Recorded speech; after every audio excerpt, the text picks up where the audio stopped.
Welcome back to 30 Things to Store, where all this month we are talking about things that are handy to have around your house and giving some tips on how to store them.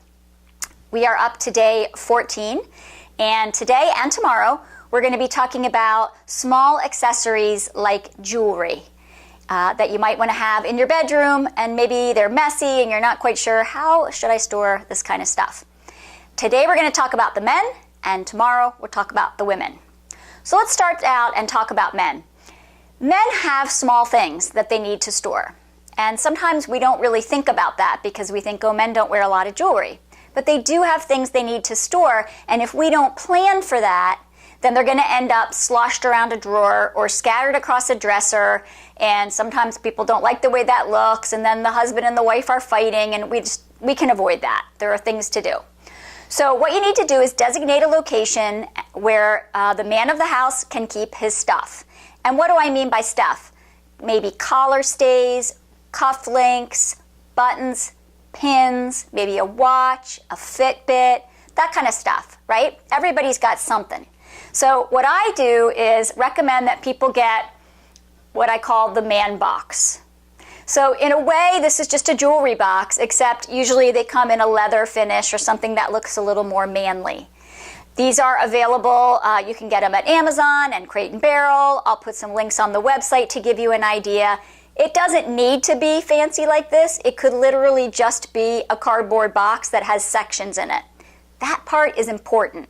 You need to have little subdivided areas inside the box so that the small items can be kept together. Otherwise, again, it's all going to get mixed and it'll just become a mess. So this is an example. You can see it really isn't that large.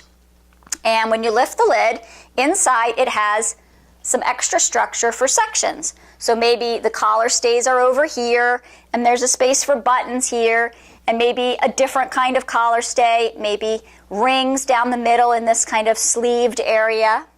And in this case, what I like about it is you can lift out the tray, and then underneath is space to maybe store larger items like watches or Fitbits or stuff like that.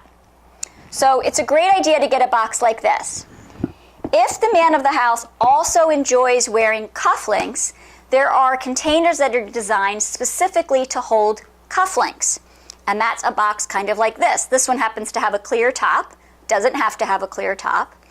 What's different about a cufflink box is that the whole inside usually is these velvet covered sort of little long mountains with crevices in between, and the cufflinks stick down into the crevices.